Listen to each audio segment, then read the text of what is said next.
This procession is not the African way of moving house, nor is it a funeral or part of a tribal ceremony.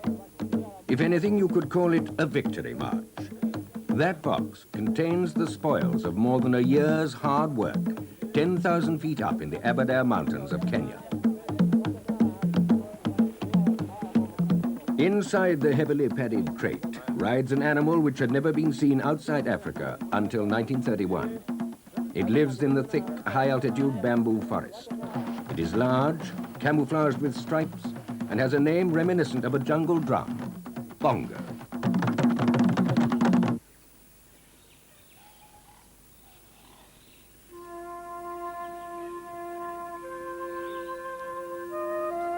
Today, the Bongo's range is limited to local pockets in a narrow belt across the middle of Africa.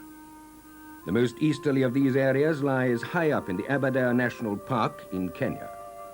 Here, between Mount Kenya and the Great Rift Valley, the first large-scale captures were recently made. To survey a mountainous area like the ABERDARE National Park, you need a plane. Flying to Alan Root, the well-known wildlife filmmaker, is second nature. Alan had obtained the necessary licenses to catch Bongo in an area where the bamboo forests were due to be cut down. Deep ravines cut through the forested inclines. The Aberdares are no place to start such a recce on foot. By using his aircraft, Alan could pinpoint likely Bongo habitat where trapping should be possible.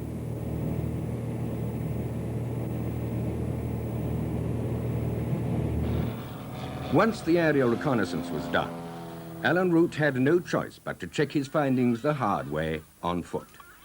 To make as little disturbance as possible, he took with him one friend and guide, an African tracker. Despite the tracker's skill, it was almost impossible to move silently on ground strewn with old, dry, crackling bamboo.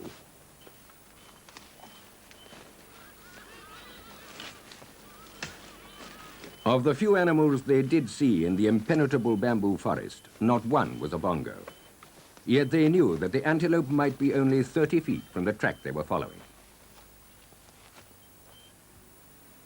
That's a civet cat. Bongo are mainly daytime animals, yet they lie up in undergrowth during the heat of the day and are all but invisible in the dense foliage. Alan began to despair of ever actually seeing one.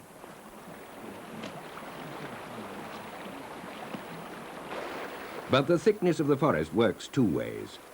So dense is the vegetation that it's all but impossible for an animal the size of a Bongo to move through it without leaving some trace of its passage, though only a skilled tracker can read the signs. The first sign of their quarry. This bush had been browsed at Bongo height. The shoots had been cut quite recently. For the first time, they knew for certain that Bongo were close by.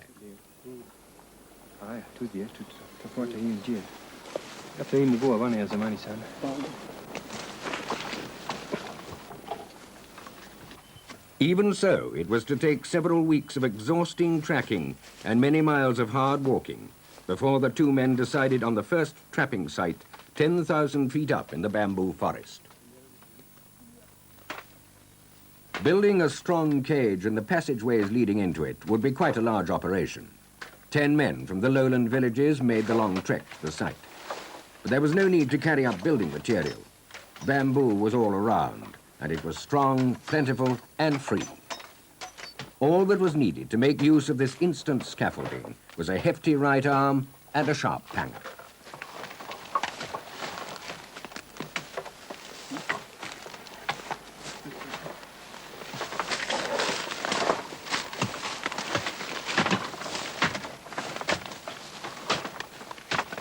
Alan supervised the work carefully. A Bongo is an extremely powerful antelope. Only the soundest bamboo was selected. It would be a tragedy to box a Bongo only to have it escape through a weakened section of the trap. Alan had built the trap on a game trail. With all this disturbance, the noise of felling and the presence of 10 men in the area, it might be weeks before the first animal used the trail again. The trap was designed to remain in working order for a long time. so its foundations had to be dug deep and well laid. When finally the last knot had been tied around the last bamboo, the working party went back down the mountain. This is what it looks like. Several weeks later, Alan and his wife Joan returned to inspect the site. The uprights of the trap had already been colonized by young bamboo. There were signs all around that animals had begun to return.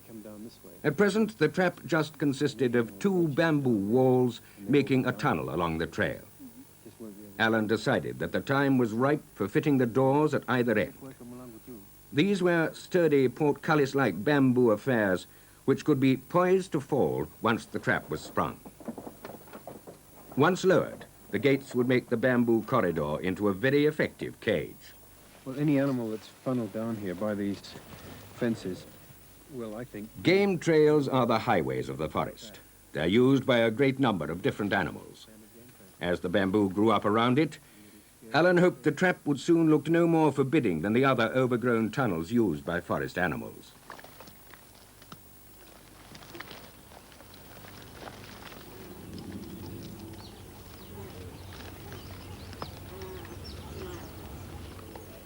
The moment had now come to set the trap. The tripstick, or trigger, was positioned at bongo height, around 40 inches from the ground. That way, creatures such as bushbuck or wild pig could use the tunnel without releasing the mechanism. With luck, their confidence in using this pathway safely would help to entice a bongo through its dark entrance. Once again, it was a matter of waiting. Joan Root used this time to undertake a very important piece of research. If their first bongo was to survive and thrive in captivity, it would have to be given its natural food, at least for the first few weeks. But as yet, no one was sure of the number or the type of plants a bongo ate. What was needed was a list of every likely food species growing in the forest of the ABERDARE Mountains. Bongos are browsing antelope. While Alan remained close to the trap, Joan Root took on the formidable job of collecting botanical specimens.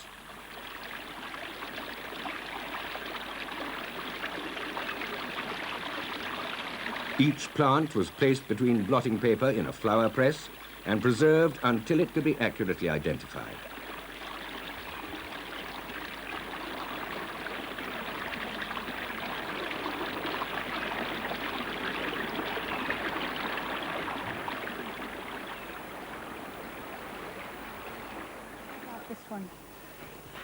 In camp at night, she began the long task of trying to discover from the trackers the local Kikuyu name for each plant.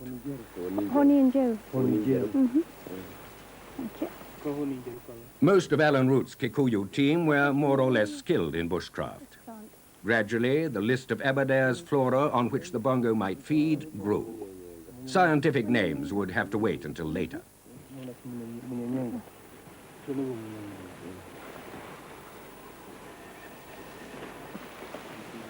This is called Buguya. Joan was lucky. At least she had something interesting to do during the long, dark, cold evenings in camp. For Alan and his tracker higher up the mountain, it was a lonelier story.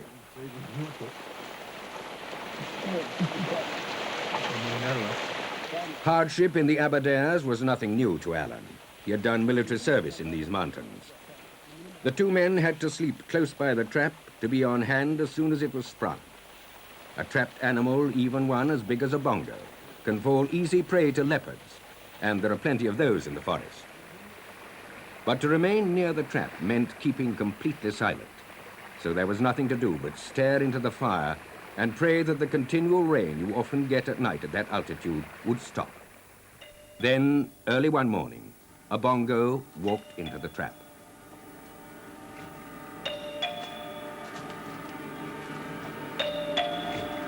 It touched the tripstick.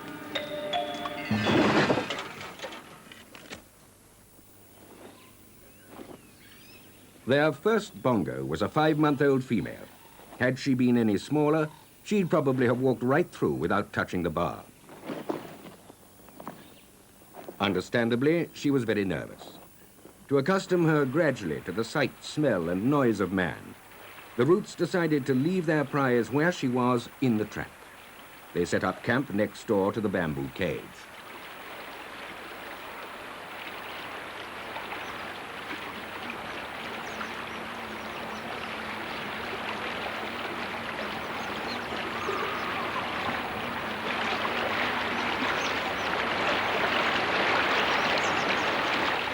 By living a normal camp life close to the captured antelope, they hoped their bongo would gradually become less and less uneasy in their presence.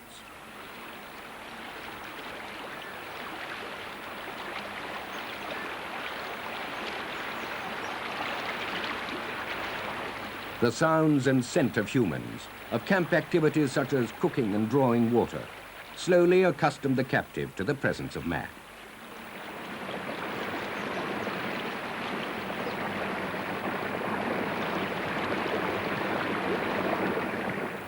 Joan's hard work with the pressed plants now paid off.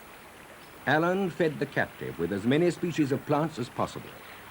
Every one the antelope ate was marked down as potential bongo fodder. The roots hoped this would prove the first of many captures. Each food plant accepted could prove vital to the success of the operation.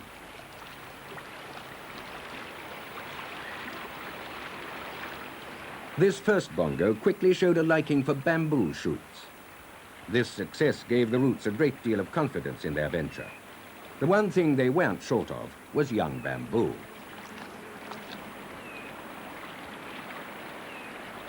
It was well over a week before Joan dared to enter the cage.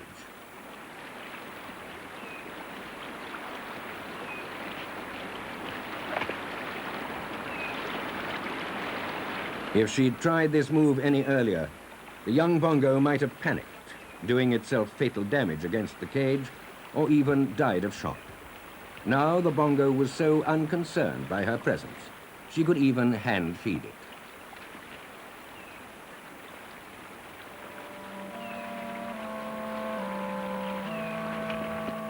The roots had caught their first quarry and discovered that they could feed it successfully. But in a way, they too were caught, trapped like their bongo 10,000 feet up in the Kenyan highlands. The capture was useless unless they could somehow get their bongo back to civilization.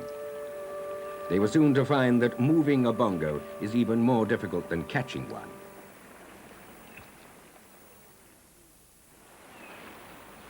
The only way to move the captive bongo off the mountaintop was to carry it down. Alan Root measured it for a custom-built crate. This had to be just the right size if the young female wasn't to bounce around inside and risk injury. The measurements were sent down to carpenters in the nearest village. After a week of anxious waiting, the crate arrived.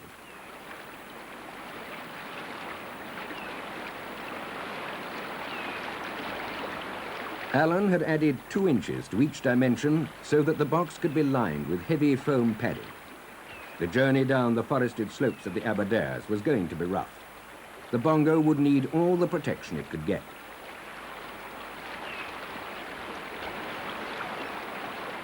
It took another 3 days to lure the animal out of the large, spacious cage into the far smaller box. But at last, supplied with a final feed of mountain plants, the bongo was ready to set out on the most dangerous stage of its long journey.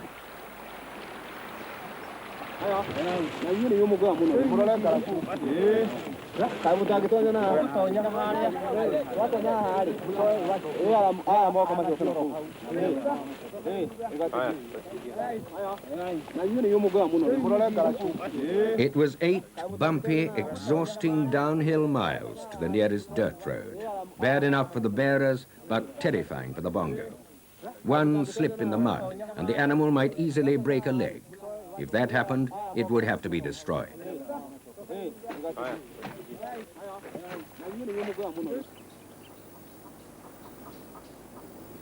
But luck was with them. 10 hours later, they reached the road. From here, the animal would be taken by Land Rover to the Roots' home at Lake Naivasha, where large holding pens had been prepared, not only for this bongo, but for the ones they hoped would follow. Comparatively speaking, The transport of this first young animal was child's play. The next bongo caught, a fully grown male, weighed 800 pounds, almost twice as heavy as their first capture. The crate itself weighed another 400 pounds. Alan had 2 teams of porters to work in relays. Along with each bongo went a last reminder of the bamboo forest, a supply of mountain plants to eat on the journey. From now on, the bongo's staple diet would be cattle fodder.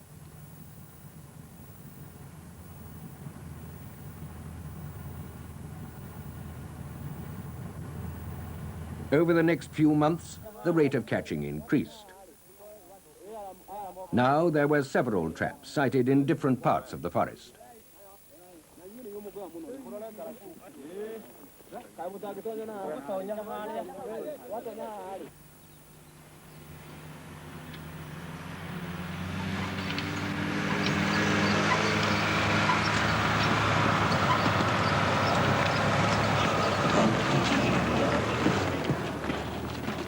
The job of transporting the increasingly frequent catches down the 1-in-2 inclines and along forest tracks became almost routine.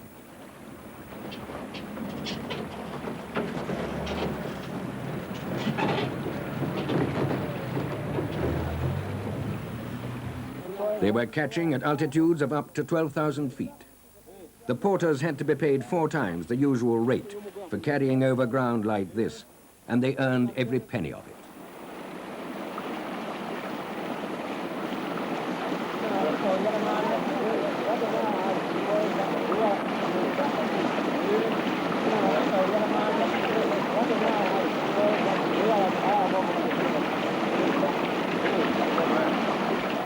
Those men on the bridge aren't just bystanders.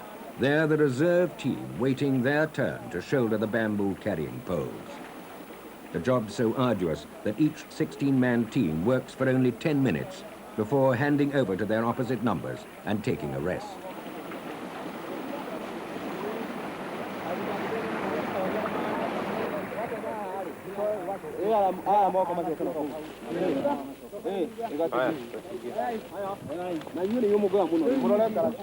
"32 men for each bongo carried.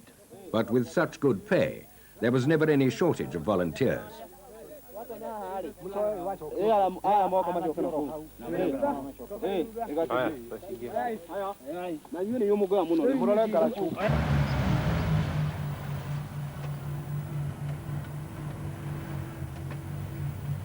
Even the Land Rover, with its 4-wheel drive, sometimes needed another team to help it out when bogged down by the rains.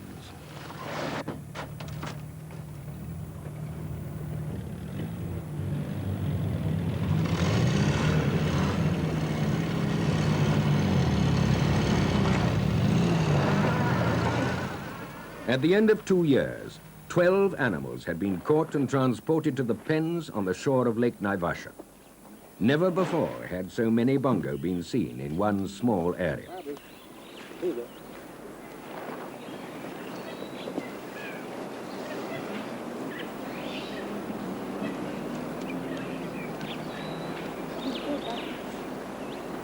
Almost nothing is known about this timid forest antelope's behavior. The first sign of it, a pair of horns, was found in 1836. In 1931, the first bongo was shipped to an overseas zoo. 8 more followed, but most died rapidly.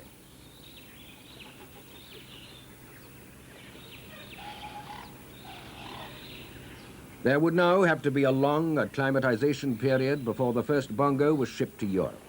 So this was a unique chance to study this rare antelope in detail. The Roots were especially interested in the growth and development of this female calf. It was the youngest bongo they'd caught. The calf was still dependent on its mother, and it showed no desire to be put back in the crate to be weighed. Perhaps the youngster thought it was in for a second 10-hour carry. This weight information was not only scientifically valuable, it also gave a good indication of the calf's condition. While the 4 men did the lifting, Jones stood by with the calf's anxious mother.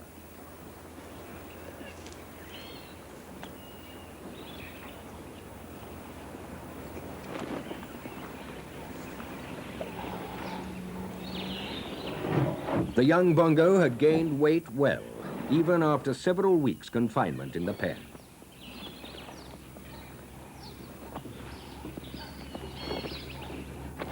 Even the adult Bongos had settled down remarkably quickly. Alan soon got to know one bull well enough to play fight with him. Those horns are over 3 feet long and very dangerous weapons. But for all his strength, the Bongo was careful never to touch Alan.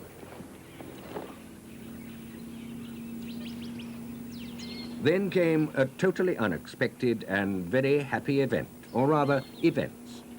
3 females gave birth to young in the Naivasha holding pens. The youngsters very soon learned to accept humans as readily as they did their parents.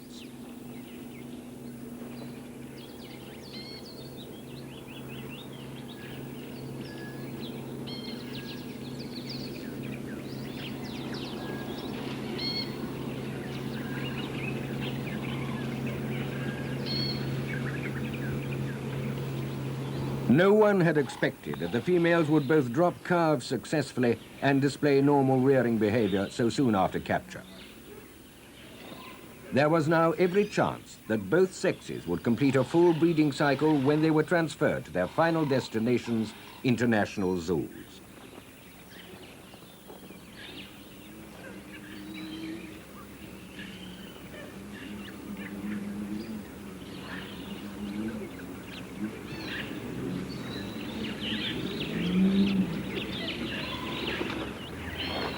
Now that all the 12 animals were quite at ease with Alan and Joe, the time had arrived to move them once again.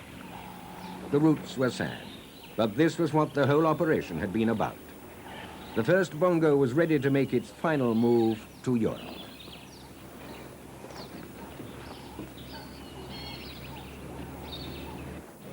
Frankfurt Zoo, West Germany. It's a long way from the bamboo forest of the ABERDARES, but after their long period of acclimatization, the Bongo didn't seem perturbed by the change.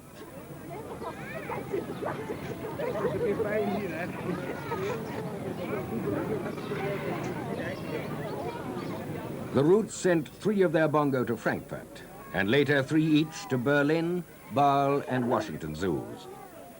Each group formed the breeding nucleus which would gradually increase in number.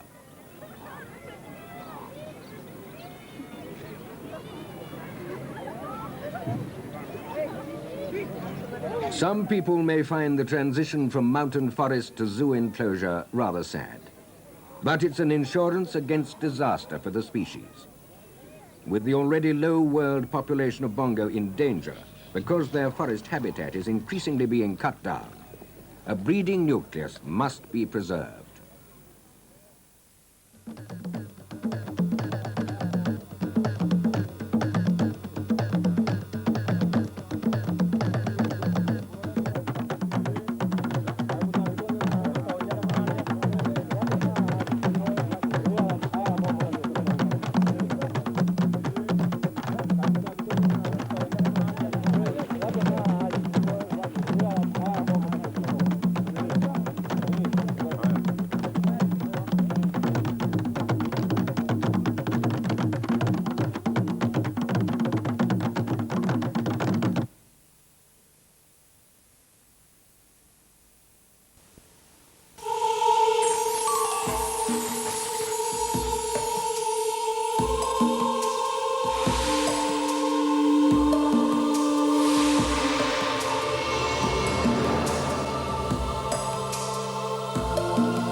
Do you know the story of the Trojan horse?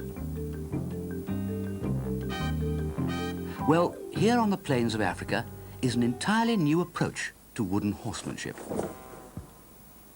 The lioness has been fooled by the dummy horse just as surely as were the defenders of ancient Troy. But who on earth would go to the trouble of playing a trick like that? Only a scientist, an animal behaviorist, could devise a series of experiments which involved an exploding rhinoceros and an elephant that walks on air.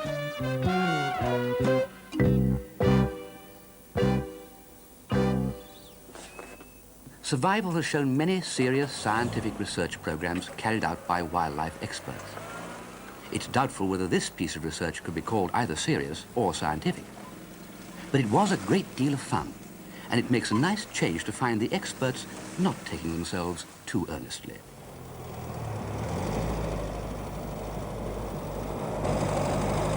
The man who thought it all up was the distinguished zoologist Dr. Bernhard GRZIMEK, former director of Frankfurt Zoo, and a man who has perhaps raised more money for conservation all over the world than any single individual alive today. During the war, Bernhard GRZIMEK had carried out experiments for the German army on how horses react to events around them in terms of color, movement, and sharpness of vision. In particular, how they react to other horses. For this, he used stuffed horses and even paintings of horses. Now, in Africa, he wanted to find out how wild animals like this buffalo bull would react to blown-up imitations of themselves. GRZIMEK had persuaded a plastics firm to build him a variety of inflatable monsters, including a dummy elephant. He also persuaded scientist Ian Douglas Hamilton, who was then carrying out a 4-year study of elephants in Tanzania's Lake Manyara National Park, to provide the motive power.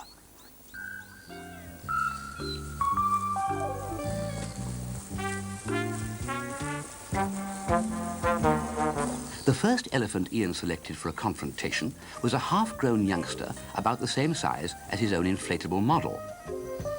The real elephant is understandably uneasy. Its ears are erect. It's not taking any chances. It makes off. The encounter hasn't proved very much, except maybe that real elephants are puzzled by cheap imitations.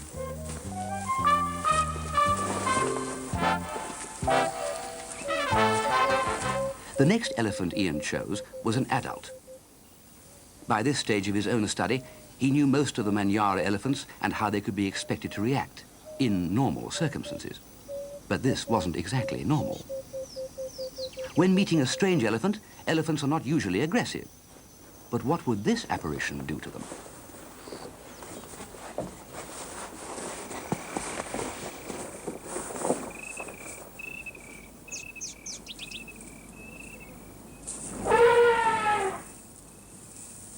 Ears apprehensively erect again, trunk raised to catch the scent.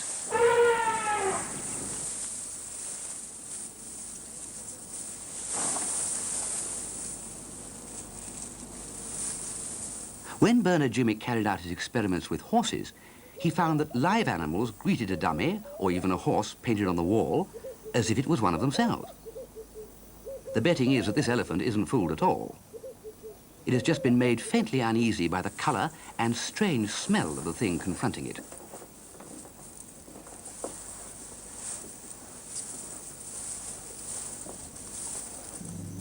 Manyara's famous tree-climbing lions were even more unimpressed.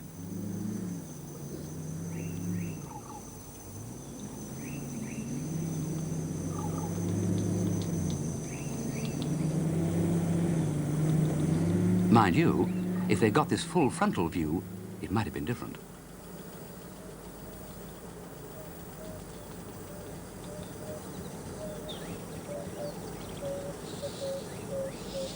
The lions couldn't possibly know it, but their turn for the blow-up treatment was yet to come.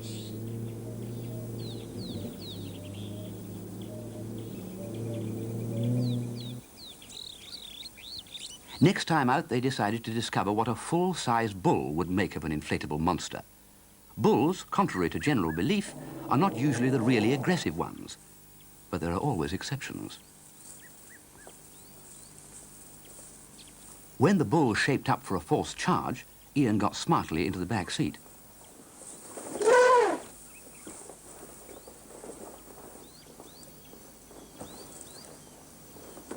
Perhaps the bull was convinced that he'd persuaded the fat stranger to back down.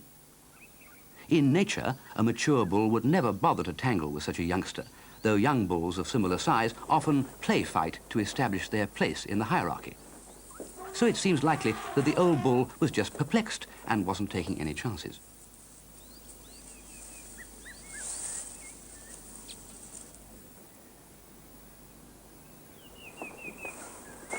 The plastics firm had done their best, but they apparently hadn't produced anything that wild elephants could take seriously.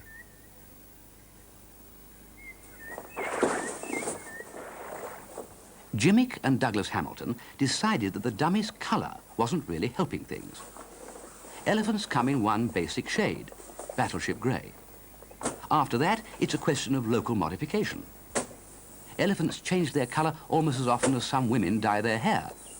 It just depends where they had their last rinse, or, in the case of elephants, wallow. According to the colour of the mud they last bathed in, they appear black, grey, reddish, and all shades in between, but very seldom white. So the experimenters gave their artificial elephant an artificial wallow, and partially got one themselves in the process. Their theory was that if they daubed the dummy with real Manyara mud, it might look and smell more like a real Manyara elephant.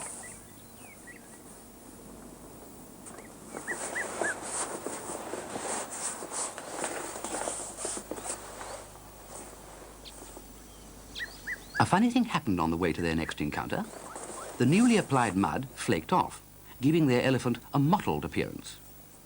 Ian suggested that they try out the speckled elephant at the northern end of Manyara Park, where the herds are considerably wilder because they're often shot at when raiding neighbouring farms.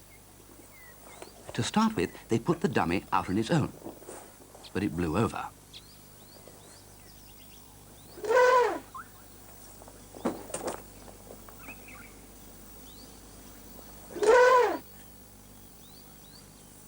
Even Ian treated this herd with considerable respect.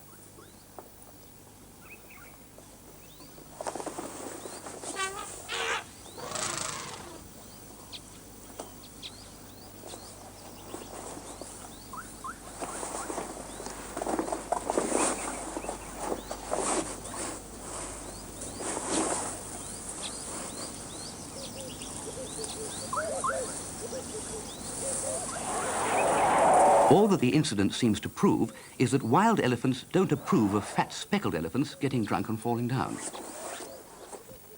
In his later, more serious work with the Manyara herds, Ian Douglas Hamilton showed that it was perfectly possible to walk about among wild elephants in order to study them. He developed an extraordinary personal relationship with several of them, but he was certainly never foolhardy enough to challenge one. That's what he's going to do here, with only a pound or two of air and a thin layer of rubber between himself and 5 tons of possibly irritated jumbo.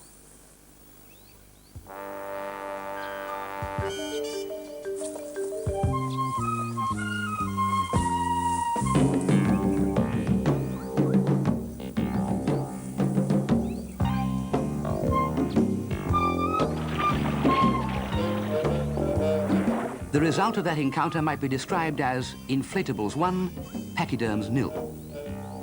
Even Douglas Hamilton seemed quite relieved when it was over. It was to be the lion's turn next.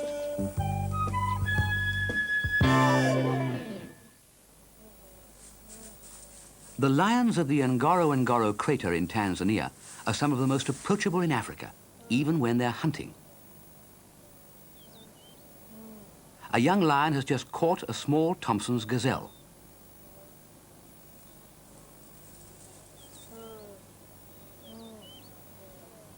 The kill is given to the cubs.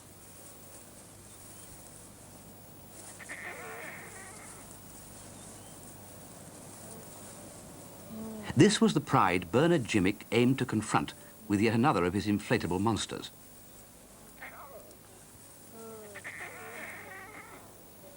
Would you recognize this as a lion?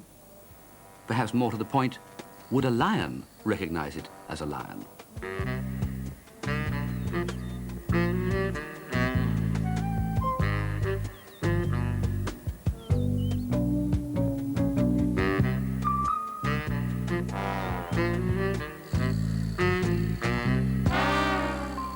No mistaking that gesture.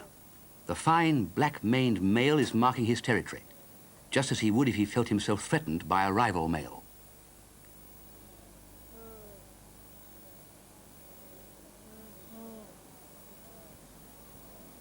Obviously, the rubber lion is far more lifelike to another lion than was the case with the inflatable elephants.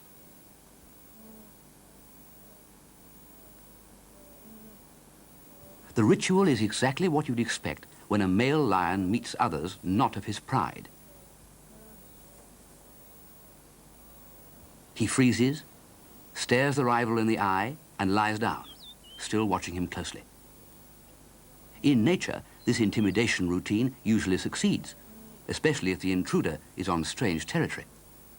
But in this case, the interloper is utterly fearless. He may be all wind, but he's also entirely without nerves.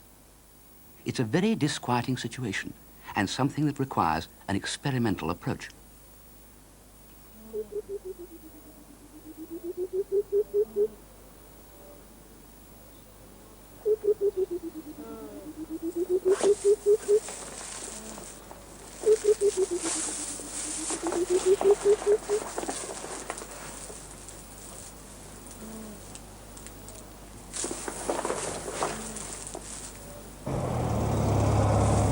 So much for the lion-hearted. What about the allegedly cowardly hyenas of the crater? First, the deflated lion has to be retrieved. The pride is still all round the vehicle. GRZIMEK's research assistant performs the salvage operation with a proper sense of caution.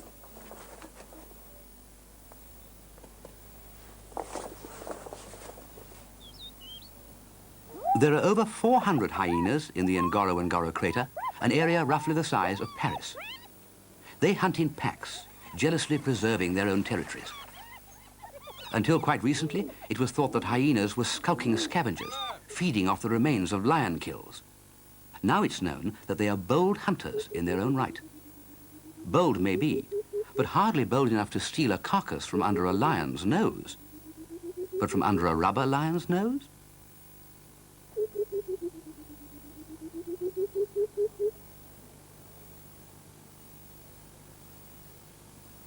The helper this time is wildlife photographer Alan Root. The carcass, which the blown-up lion is guarding, is that of a wildebeest, probably killed by the hyenas themselves. The pack is not going to be fooled. If that lion made a movement, or even a sound, it might be a different story. But all it does is to look at them with a silly grin on its face.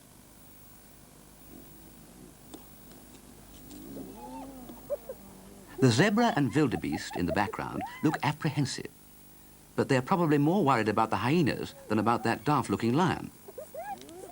The hyenas soon size up the situation and pull the carcass away to eat, out of range of a stare that could put even a hyena off its food.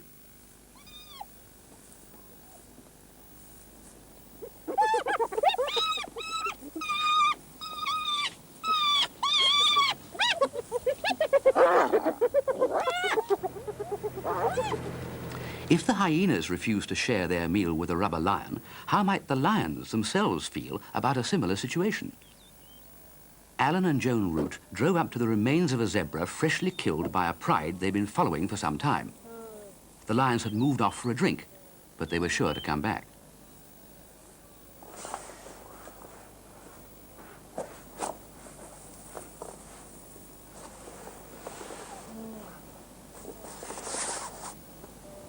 This time they didn't want the dummy knocked down or blown over before the experiment was completed. So they weighted its feet down with some of the volcanic rocks lying about the crater floor.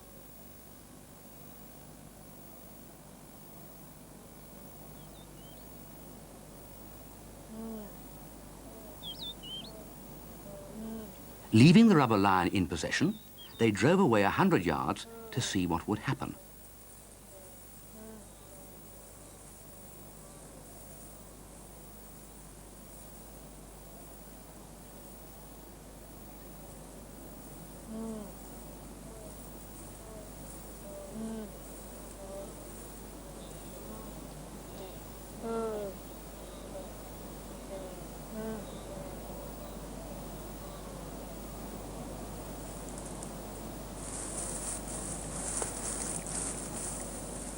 The lioness behaved exactly as the hyenas had done.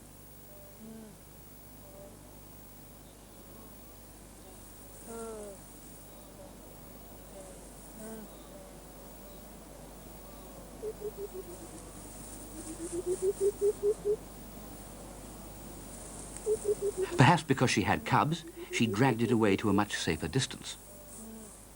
Strange males sometimes kill cubs of another pride.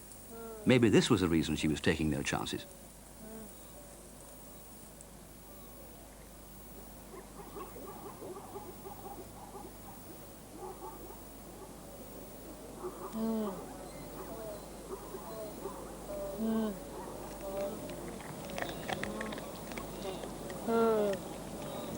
The experimenters weren't through even now. Supposing the intruder was rash enough to approach this domestic scene.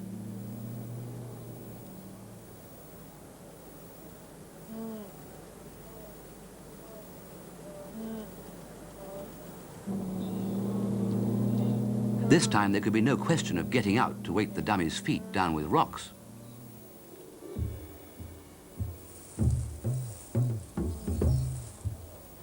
So, of course, it chose this moment to fall over.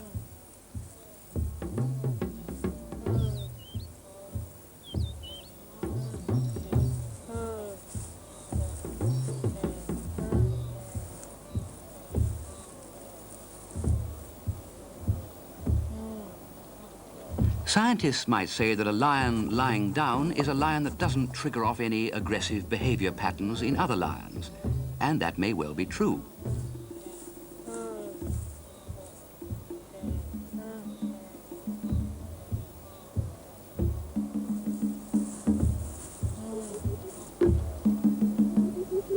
But we prefer to think that that lioness and her cubs knew it was just a soft old rubber lion all the time, and were just indulging their natural sense of play.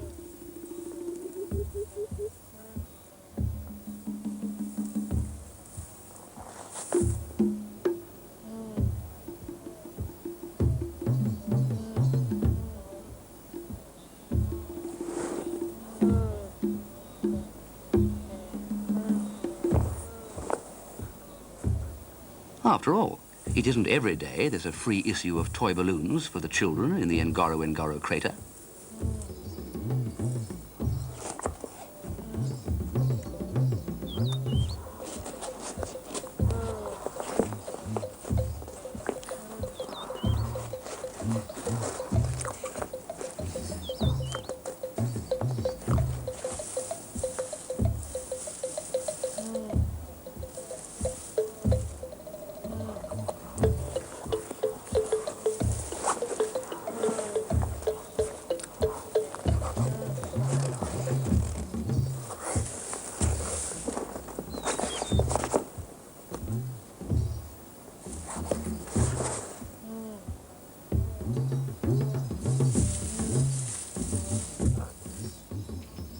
As we admitted at the outset, the experiments were made largely for fun.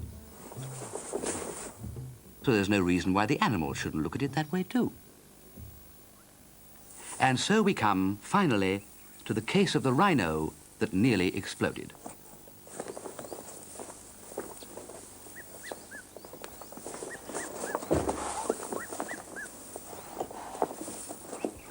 The inflatable rhinoceros is rather more lifelike than any of the other animals used so far.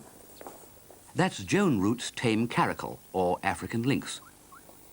Bernhard GRZIMEK ties the rhino to the roof of his minibus. This time he's volunteered to play the part of the rhino himself, knowing this could be quite a risky business. Black rhinos are both aggressive and unpredictable. Heaven knows what that other blown-up creature is meant to be. Something prehistoric, maybe. Wisely, he leaves it behind in camp. Rhinos are quite prehistoric enough without provoking them with things like that.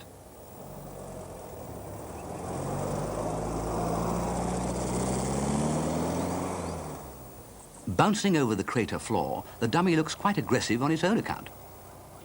It's been blown up with exhaust gases from the car, so who knows what'll happen if it does get punctured. As a real rhino comes into view, it seems almost too ready to charge into action.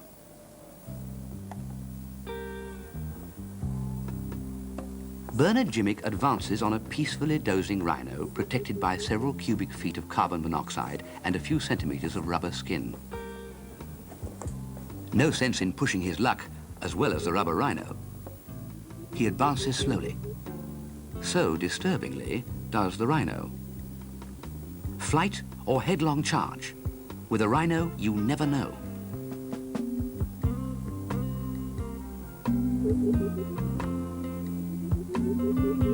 The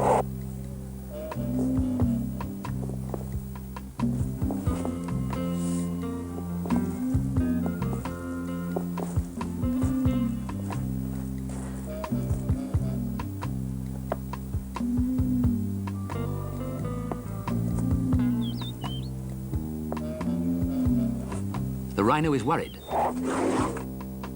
And he's not the only one.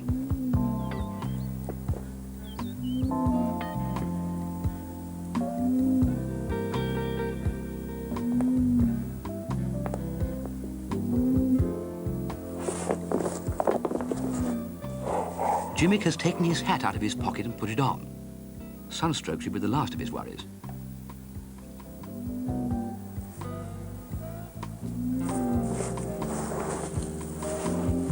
Those uppercuts aren't doing the dummy too much good, but it does have a secret weapon, leaking exhaust gases. For the moment, the rhino backs off. So does GRZIMEK, very slowly.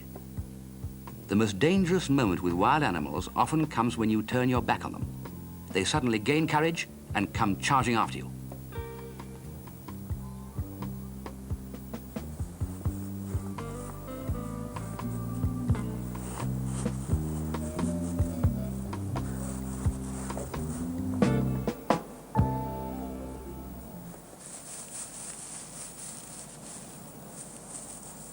After several encounters, Bernhard GRZIMEK came to know that the rhino you really had to watch was the mother with a young calf at foot.